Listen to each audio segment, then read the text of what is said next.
Si la végétation luxuriante et leurs petites habitantes nous rappellent les bords du fleuve Amazone, nous sommes en réalité à Bessières, à 30 km au nord de Toulouse.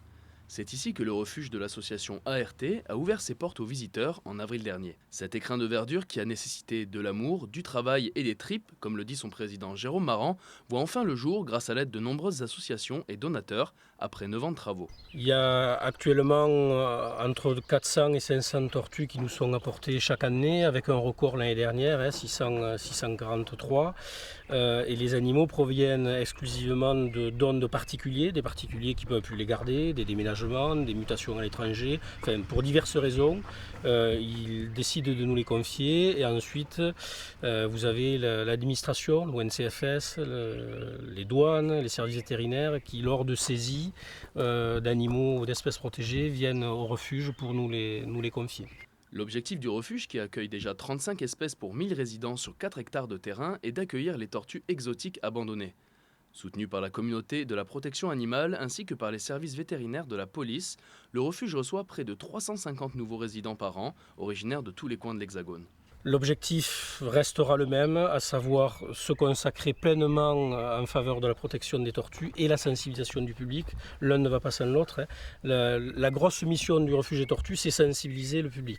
Faire prendre conscience aux gens que ce sont des espèces protégées, qu'elles n'ont qu'une place, celle qu'elles ont dans la nature, et que ce ne sont pas des animaux domestiques. Donc ça, on veut agrandir le refuge des tortues, agrandir notre capacité d'accueil, mais surtout et également agrandir notre capacité de sensibilisation. Mais outre les nombreuses donations, ce sont les bénévoles qui aident au bon fonctionnement du refuge.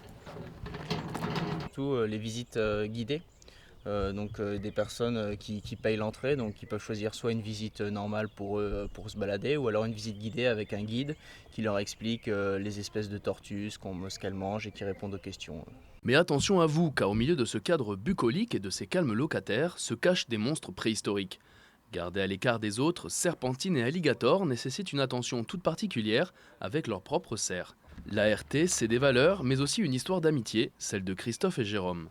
Après, nos chemins se sont un petit peu séparés. Moi, je suis allé en Afrique et il est venu quelques fois me rendre visite en Afrique, notamment pour chercher des tortues, pour faire des livres sur les tortues.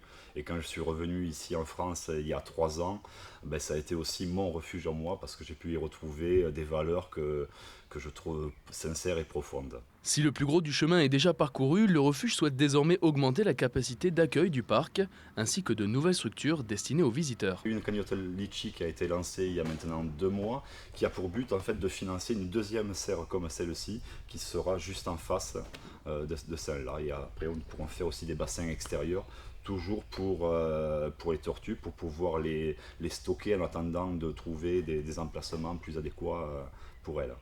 À terme, le refuge compte s'étendre et développer des zones ludiques. Et sachez que pour se rendre à l'ART, rien ne sert de courir, il faut partir à point.